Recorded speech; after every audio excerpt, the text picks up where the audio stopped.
How's it going, guys? I'm going to be speaking with Dr. Christine Shaver today. So she should be joining us in a couple minutes, hopefully.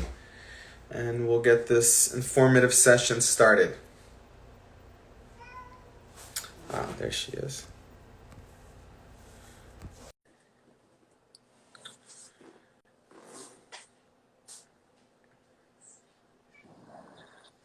Hi, Dr. Shaver. Hi, How's it how going? are you?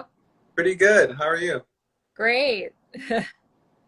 Uh, Expectations are different these days. Every day you're happy and healthy is a pretty good day. exactly. I mean, with all the craziness that's going on.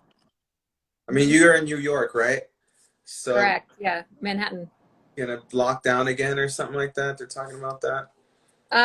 Not yet. I mean, we were definitely the epicenter back in March and April, but Oh. for now we're doing okay. There are a couple hot spots that are starting to come back up in Brooklyn and Queens, but we're hoping that people just kind of reel in some of the social interactions and they're very careful with their network and we don't have to go into a lockdown again. Currently we're open. Yeah, I mean that was a nightmare. We're still Yeah. kind of but let's get right into it. I mean, I kind of want to discuss what's actually always asked on the forum, and guys, interested in having a hair transplant always ask me, Yeah. what are the advantages of FUT and FUE, and what are some of the drawbacks from Right. each procedure?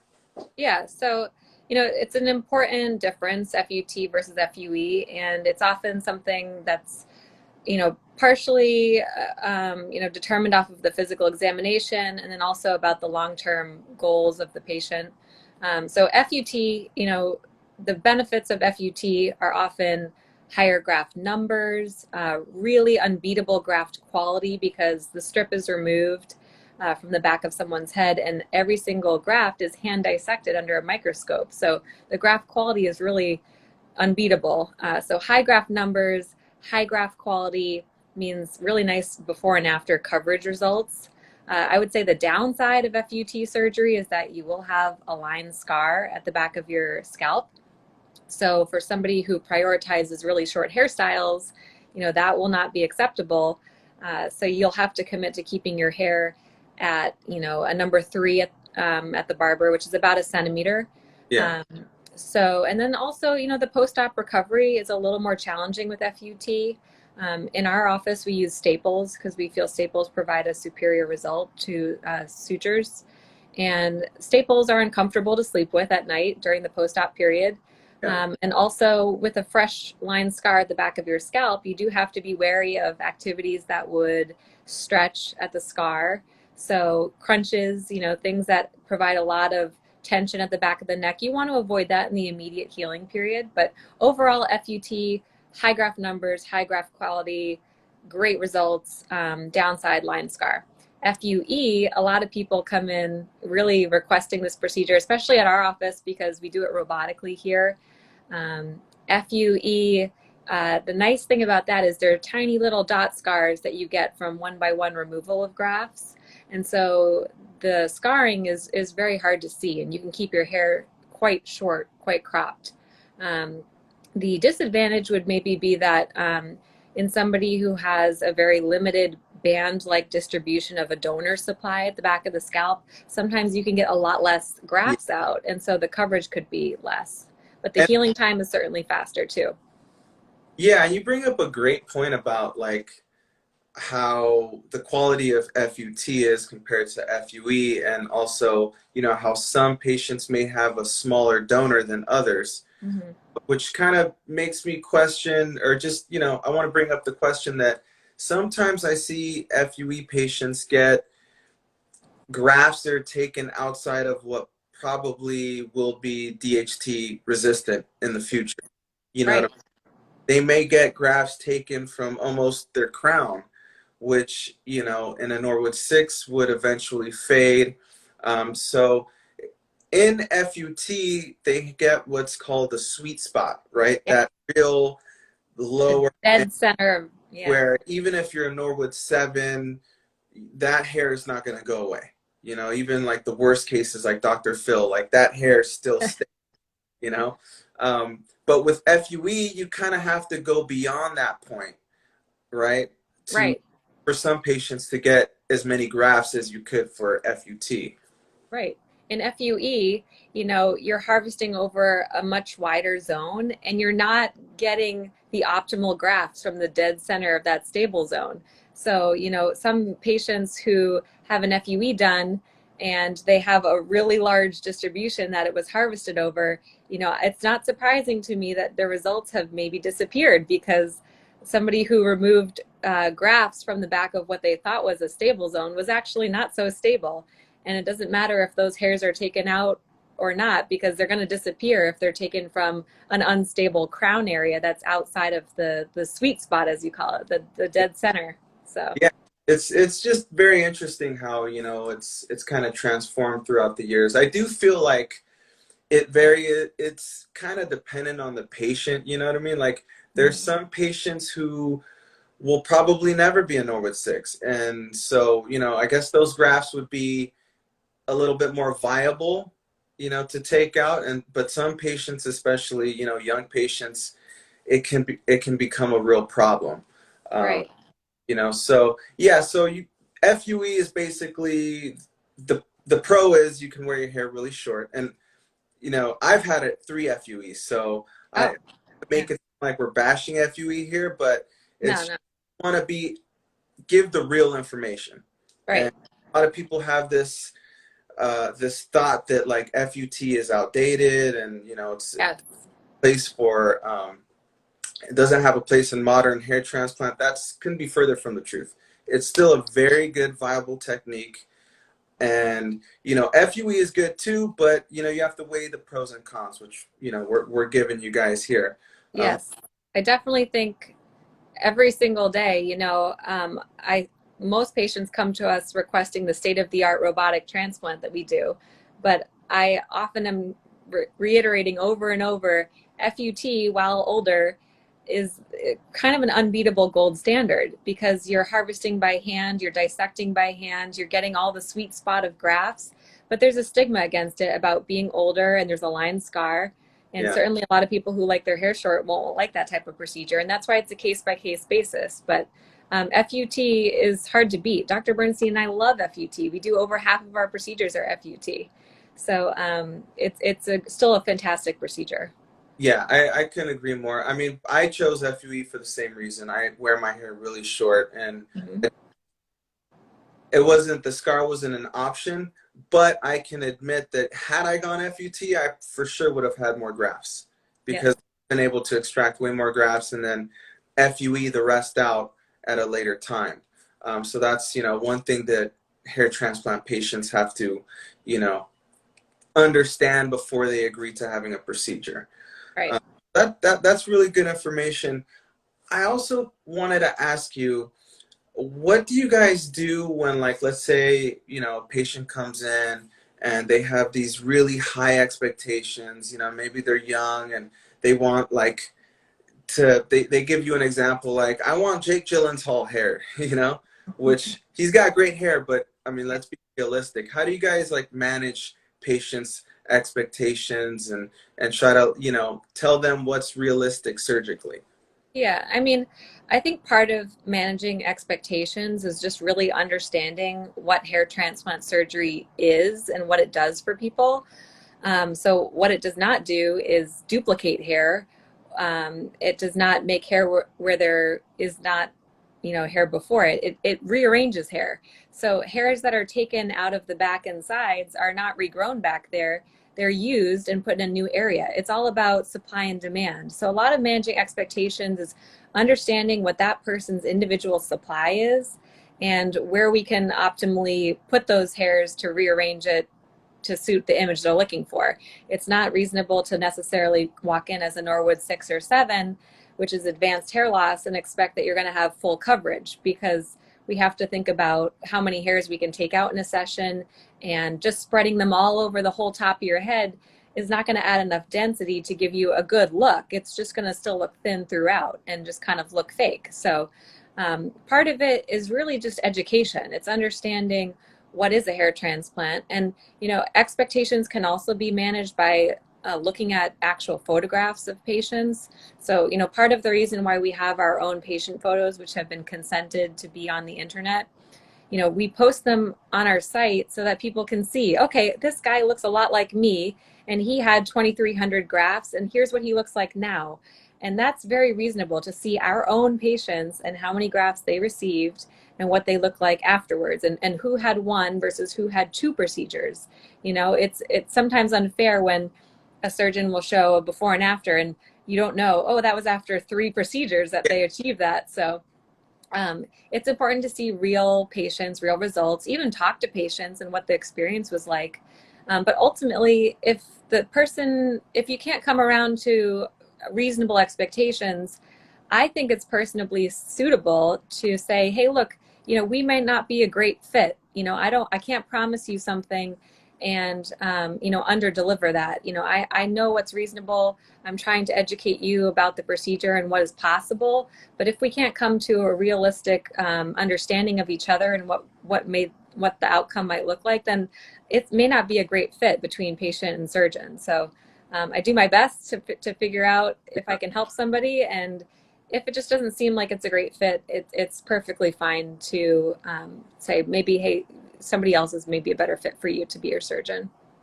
Absolutely. Yeah. I think that you bring up some great points in regards to showing patients what other hair transplant patients actually look like.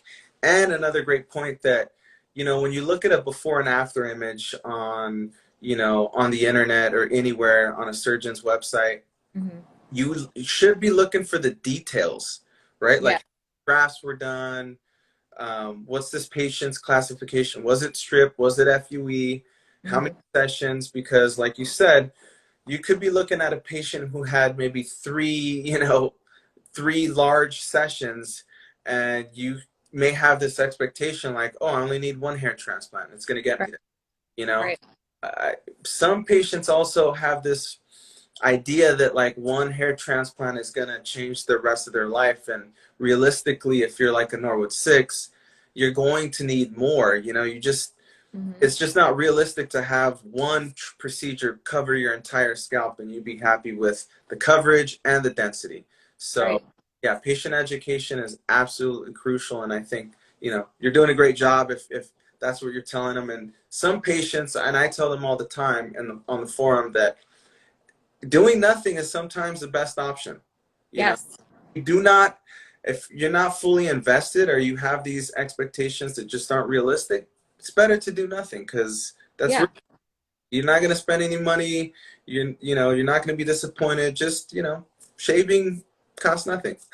Yeah, truly, some of my happiest patients have been those who said, thank you for not recommending surgery. You're the first surgeon who was honest with me and said, I think you're better suited just cropping your hair short and maybe starting some medicine to preserve the image you've got.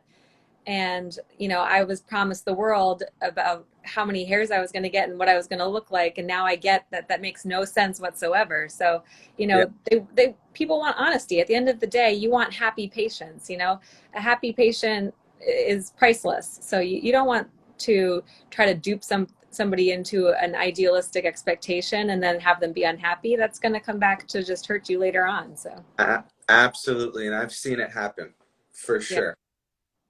So let's talk about, like, we talked about, young patients and unrealistic expectations. What age is too young for you guys? What do you consider like the absolute lowest age you guys are willing to transplant on a patient? Yeah. So, it's kind of a case by case basis. There are exceptions to every rule. But in general, patients who are 25 and younger often benefit most from medication. Somebody who is already showing evidence of moderate to severe thinning that would require transplantation is probably going to continue to progress pretty severely over the course of their lifetime towards a lot more thinning. And so part of my consultations with young patients revolve around where they are now in terms of thinning and where they may potentially go. And a lot of that can be kind of seen by looking at their family history and seeing where those people have now thinned at the age of 70. So if they can pinpoint, oh, my dad looked the same at my age and now he's bald, well, that's Yeah. maybe where we're headed. So we have to talk about medication. I think medication is such an important step and is skipped often in consultations. And part of the success of an overall look, whether you're transplanted or not, is preserving the existing hair. Once that hair is gone, it's hard to bring back. So you really want to start medication or consider it from an early age. Of course, you have to go through all the potential side effects and see if somebody can even tolerate it long term. But I think for young patients, medication is key. Staying on that for at least a year, if not more, before jumping to surgery, making sure that the hair is adequately stabilized and somebody can tolerate the medicine is, the first step. Yeah, no, I agree 100%. I think I've had so many cases where guys will come and they'll send me a DM and they'll say, hey, I quit finasteride, I'm quitting minoxidil, I want to get a hair transplant. Right. I have this analogy of like, well, think of it this way, right? You have only a certain amount of supplies to build a house. Yeah. Now, every year or so, somebody comes and starts taking your supplies away. So you really have to think about preserving the supplies. Otherwise, you're going to start building your house and eventually you have no roof. Yeah. Because the supplies will run out. Right. It's finite. It's not going to last forever. So if you, right.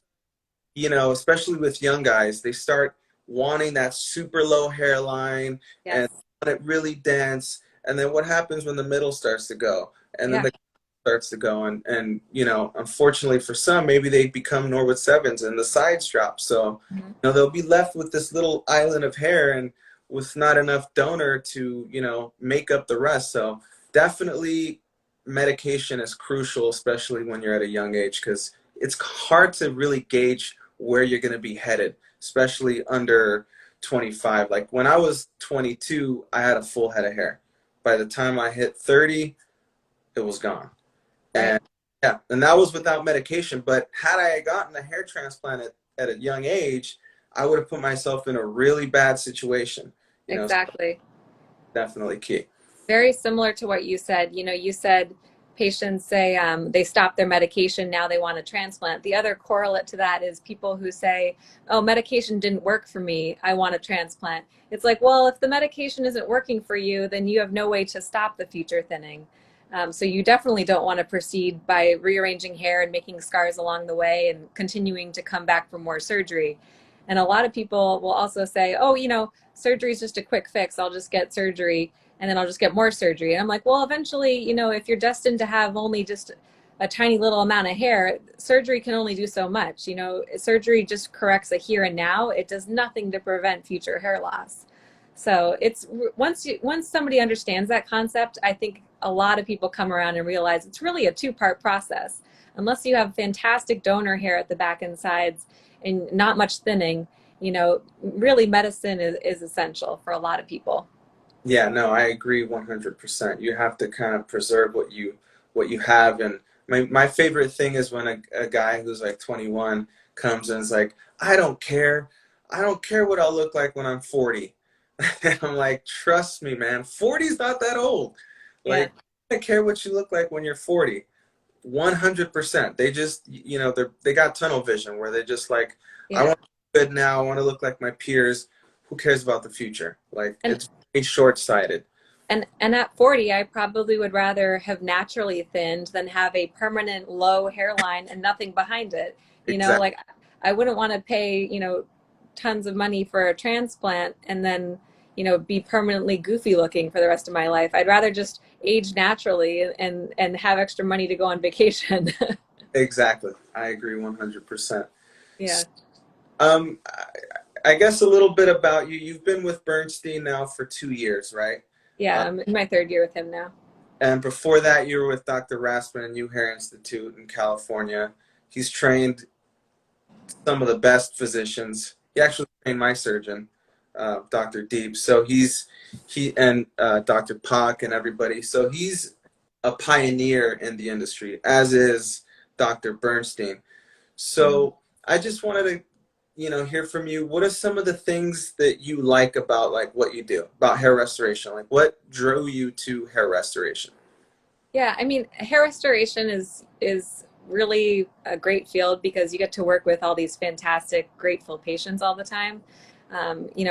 It's really exciting to take somebody who, is bothered by their hair loss and, is struggling with thinking about the thinning all the time, and then find a way to stabilize their hair and then potentially take them through a surgical procedure. And then in the process, a year later, see it grow out, and they have a whole new persona about them. They have a whole new outlook on life. They're very confident all of a sudden, and you help them achieve that.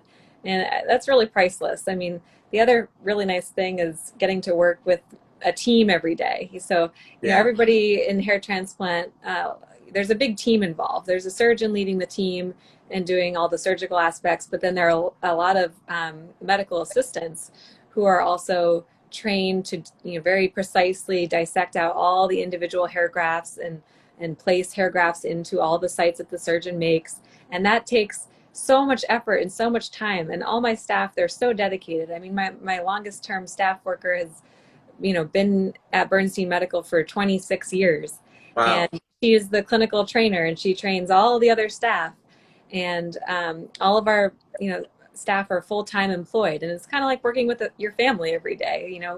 It's a close environment, and of course you have to be very careful in the coronavirus times to be all healthy and safe and clean. But Yeah. nobody's gotten sick. We've followed all the precautions. We've instituted a lot of extra protocols, but the team environment is really enjoyable, and I love coming to work every day. I love working with these patients. I love working with these staff members. So it's Yeah. a great job. I love it.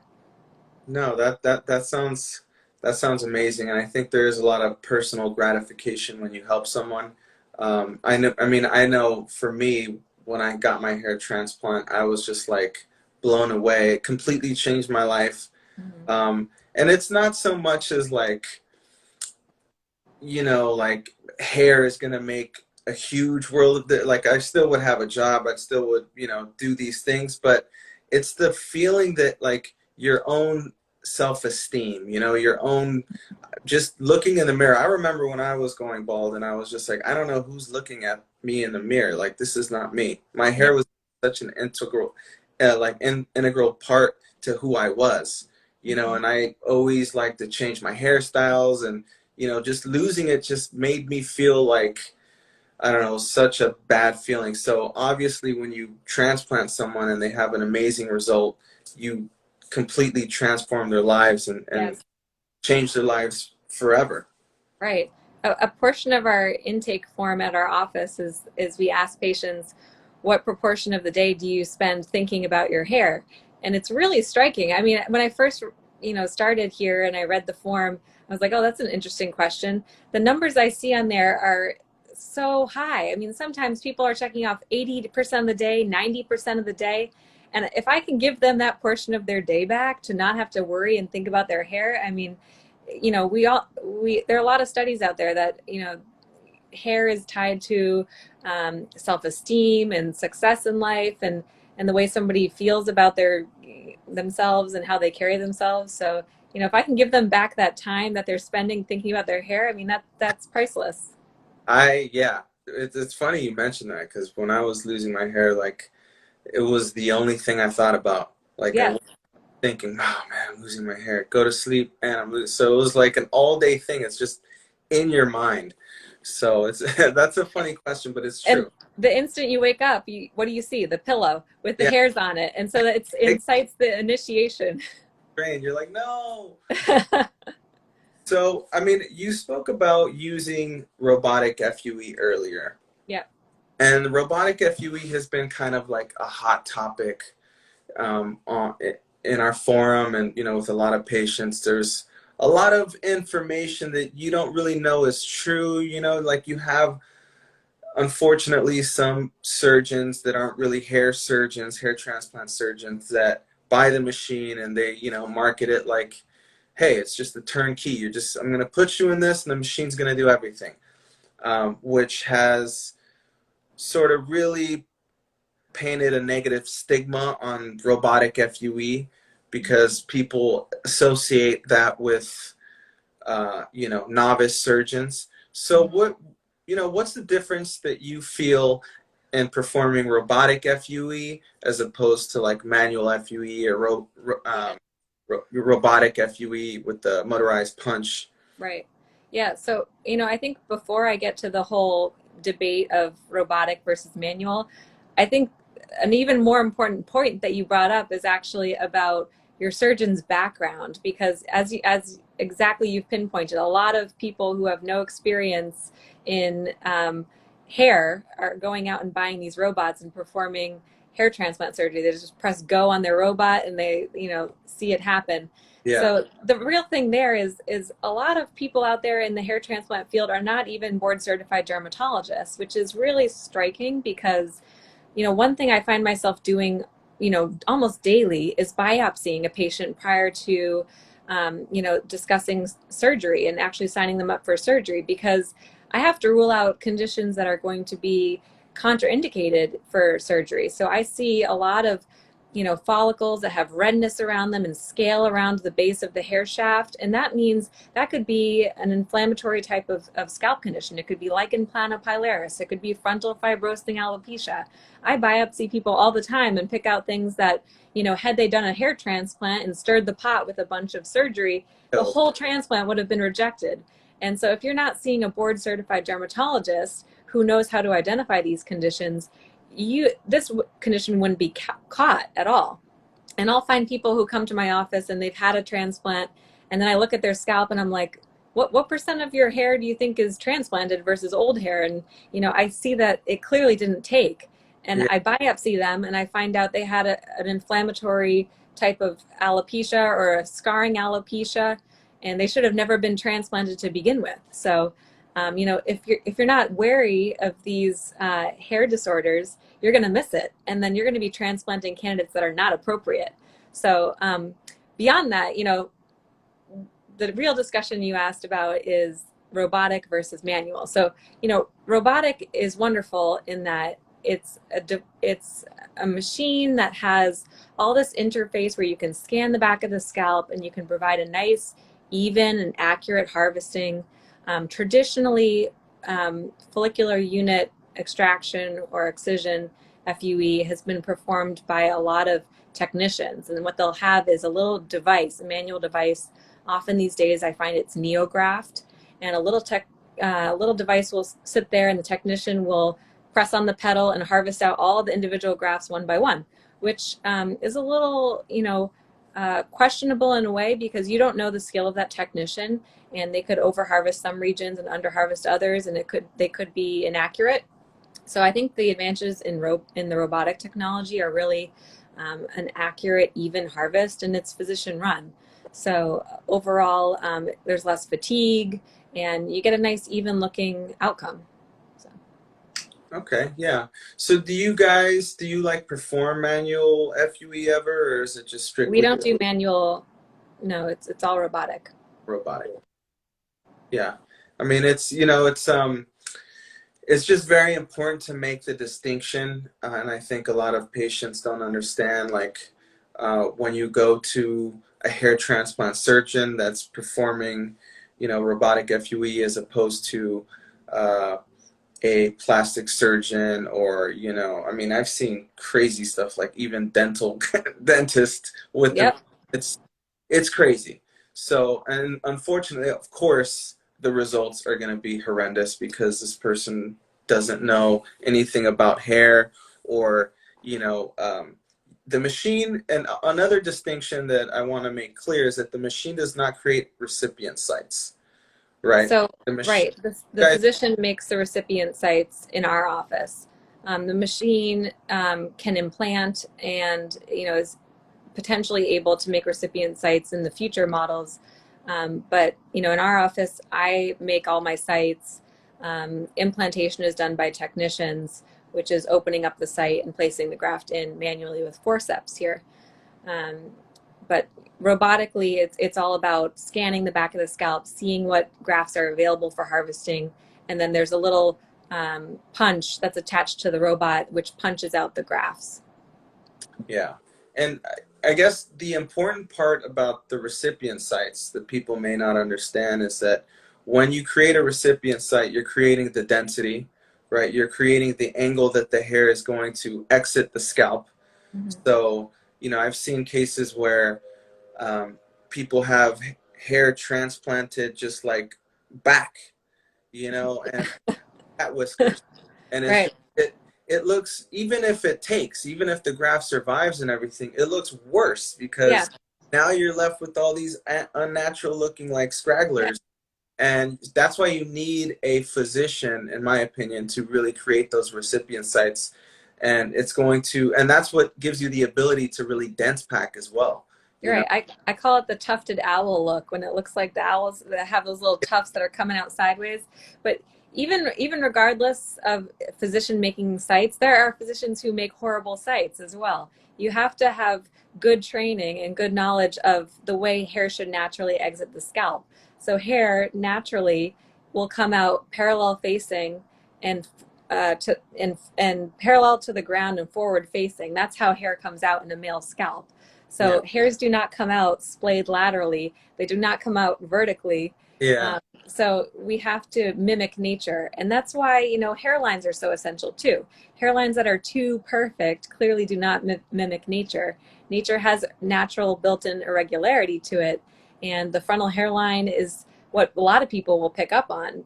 If there's a chunky looking graft there of a 2, 3, or 4 hair unit graft, then it's going to look like a sore thumb, stick out, yeah, horribly. So you have to use these really soft, delicate 1 hair unit grafts back and forth across the hairline. There has to be built-in irregularity. The whole point is to trick the eye and make it look like you were never in a hair transplant office. yeah. So No, I agree 100%.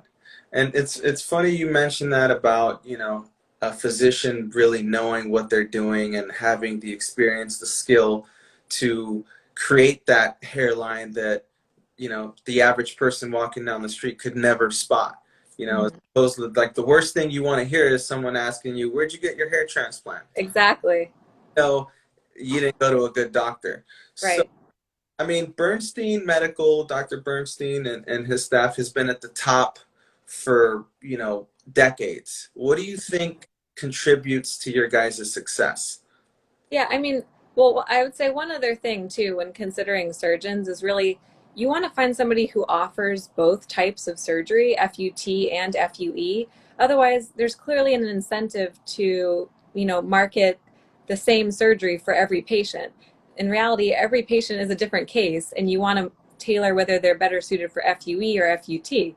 So if somebody just bought a robot, like you were mentioning before, they may only have FUE capabilities. That's a lot easier to set up in an office than have a whole team of technicians who are really adept at how to cut and place grafts. FUT is very challenging to do as a team. And beyond that, FUT, if you only offer FUT, you're going to recommend FUT for everyone, whether they have a tight scalp or not Yeah, and should not have an FUT, or whether they like short hair or not. You want to have the options, and your surgeon should be able to elicit what your goals are to find the right type of surgery for you. So anyway. I know, I agree 100%. Surgeons should be competent in both. That way you get an unbiased suggestion and recommendation, right? You don't want, obviously, if they only do one or the other, they're going to always recommend what they do as Right. what's best for your particular situation. Yeah. Yeah, no, I agree. So, yeah, Back so to your question about Bernstein, I think he's done so well because he does offer both types of procedures, and also he's one of the originators, one of the pioneers in the field of follicular unit excision or extraction, FUE. So he was one of those people at the very beginning who realized that FUE needs to be done as a follicular unit, which a follicular unit by definition is a 1, 2, 3, or 4 hair unit graft that is the naturally occurring unit of the scalp. And so we're taking follicular units from the back and sides and transplanting them as follicular units. What used to happen in the old days is people were taking clusters of follicular units or plugs, and that looked horrendous. There was too much tissue associated with it. It looked chunky. It gave unnatural lumps and bumps to the front of the scalp. and it looked pluggy. And that's why what people still to this day associate with hair transplant is the pluggy looking scalps. So Bob Bernstein and Bill Rassman and some other pioneers out there, they, these people completely altered the field of hair transplant, and they've realized that follicular units are how you need to transplant hairs to achieve consistently natural long-term results. So that's really, contributes to why he's had such success, I think, because his results are natural, and for 30 years they've been replicable. So a lot of patients are coming to him based off of this reputation. And I'm lucky that I get to train with him because he teaches me the ways of how to do good looking surgery. So No, yeah, it's funny you mentioned that. Back in the days they were plugs, and a lot of people, they don't really understand, like they still call today plugs, but really the plugs, the units, I believe they're called mini grafts. They would contain 15 hairs per unit, and you just didn't have that look that looks natural. Like, I mean, if it grew out and you had, like, you combed your hair down or something, it could look okay, but there's no way you could have like the type of results you have now, where you could buzz your head and it would look just like every other hair on the top of your head. You would see just large stalks, like you said, just you know right. doll, like a doll hair. Yeah, exactly. Or I still see a few old plug transplants come into the office, and I normally take them out, section them up into individual follicular units, and then we'll place them back in, because it's really hard to transplant throughout these old looking plugs. It still never looks that good. So I like to take out the old plugs first, start from a fresh canvas, and then make it look really elegant afterwards. yeah, no, I agree 100%. I think that's the best way to do it. I mean, there's some people camouflage it, but then I feel like that could get a little murky, because then you could, Yeah. you can never really fully get rid of it unless you actually take it out, dissect it, break it up, and then, retransplant it. But it's amazing that some places are still doing, mini grafts. I Yeah. mean, I'm not going to say any names, but there's some big places that are heavy into advertisements and marketing, and they advertise being like the best and the most natural. And these guys are doing plugs. I mean, they're doing, like, their graphs look like watermelon pits, Yeah. and it's crazy. But yeah, that's why these type of conversations are so important, because patients can look at it and understand really the nuances of hair transplantation, and that's why it's its own dedicated field. You know, Yes. it's so intricate that it's its own field, because you really have to dedicate your practice to understand how to do hair transplants correctly. Yeah.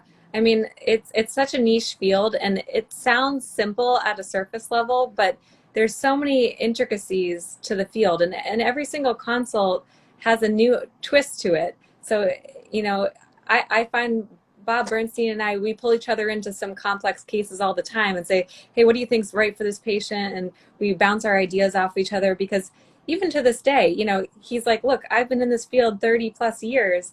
This is tough stuff. Like, there's a lot of really tricky nuances that you only get from experience, and I'm so lucky that I get his knowledge passed on to me. And it's not as easy as it looks. There's so many small aspects to every case that come into play, and it's really, it's challenging. It's a niche field, and it's such a bizarre field in that there's so many people from various backgrounds doing it, and you have to be in the inside loop to really know who knows what they're doing versus who kind of just leaped in, not knowing anything. So. Yeah.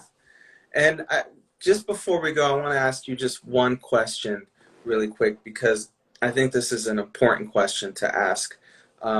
There's a big, almost like revolution going on, right? With a lot of people doing medical tourism to places where the clinic is 100% technician based. Mm-hmm. Where you'll go, they do maybe a dozen patients a day.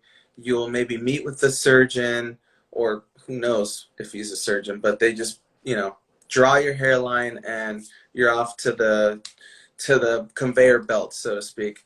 And, in my opinion, do some of these places get good results? yes, I mean, it's a numbers game, right? You're bound to get a few good results, Mhm. but can the results be replicated? Right. And how many of these patients are coming to you guys with like completely just depleted donors where they do 5,000, 6,000 grafts in one session, and maybe they paid a couple grand, but now, you know, what are the options for these patients? Have you guys experienced something like that, or do you guys get these Yeah. repairs? And Yes, certainly. I can think of one country that, of course, everybody seems to go abroad to this country for their yeah, transplants, and I do repairs all the time from there. yeah, And it's great for the patient at the time because it seems like it's the cheaper option, but really, it's a lot more expensive to get everything repaired years down the line. right, And in a way, it is kind of a chop shop like scenario where you go onto a conveyor belt. You're not really sure what you're going to get. Of course, 1 in 10 or 1 in 20 are fantastic, but you don't. What you don't see are the other ones who came out not looking so great. yeah, And the 10,000 you saved going there is going to be quickly spent repairing it, whether that's through laser or more surgery. yeah. And sometimes it's better either to not do surgery or to really do your research and go to a reputable facility. I agree 100%. And just another thing that people also need to realize is that your donor it's finite. So if you're Yep. really serious about restoring your hair, you have to do it right the first time. Otherwise, you just wasted like most of your material. Just think like you Right. got to build a house. Right. Your material, your wood is precious. If you just blow it away, I mean, now you're left with like nothing. Even if you do go get it repaired, it's not going to be the same, Right. especially working on a scarred patient or just a scarred scalp. The growth can be hindered, and it's not as good as working on what you would say a virgin scalp. You Right. can do it right the first time around. Yeah. So yeah, no, it's I feel like these cases have been popping up just all the time now, especially with just the donor completely depleted and Demolished. Yeah. with very little options, unfortunately.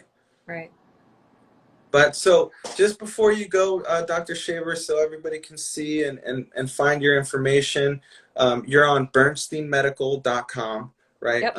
Dr. Christine Shaver, Yes. and your results there as well. And on RealSelf, right? You have your Yep. results yourself. Big Shaver's pretty easy to remember being in the hair transplant field. Yeah. I get a lot of jokes about the last name, but I used to hate it growing up, but now it's so easy to remember for patients, and they find the humor in Dr. Shaver doing their hair transplant. So Make me not shave. yeah. So, okay, so they can find you on RealSelf, Bernstein Medical, and I'm going to save this video and I'm going to create a YouTube video out of this, so they'll be able to find you on bernsteinmedical.com's YouTube channel as well, right? You have a video there talking about follicular unit excision as well, right? Yes, we have a Bernstein Medical Instagram, but I will say, out of all the outlets, the website bernsteinmedical.com is a great resource, whether you're a patient of ours or not. I like it because it's very scientific. It's all about education, and you can type in questions. Beyond that, we have an online photo consult portal, which is entirely free. You can submit photos of yourself, and you'll get an actual recommendation, whether that's to come in because I need to actually see you, or whether I can actually recommend something remotely. It's a little bit dependent on each personal case, but the website itself is really very thorough in terms of actual physician designed medical advice regarding hair transplant. So, And just also touching on that, with this whole pandemic thing going on, some people may not feel comfortable to go in person. Are you guys doing like virtual, like Zoom consultations or? so we are not. I was initially during when coronavirus first popped up, but when we reopened the office, it really the essential thing is an in-person physical examination. I need to feel the hair texture. I need to see the scalp. I need to know how much scalp laxity there is. It's really priceless doing an actual physical exam. And beyond that, there's something to do with in-person visits that there's an emotional interaction that you won't get through video and phone interviews. So, you know, if at all possible, we have people local to our area come actually in person. Beyond that, you know, we have, you know, eventually we'll have the ability to see people in other states who are not on the quarantine list. But we don't plan on stopping surgery anytime in the near future. So when the quarantine does finally go down, you know, normalcy will resume eventually. Hopefully by next year. I'm looking Yes. forward to it. Well, it was a great conversation, Dr. Shaver. It was great meeting you, and I hope you have a great rest of your day. Great. Thanks so much for having me. All right, bye-bye. Great. Bye.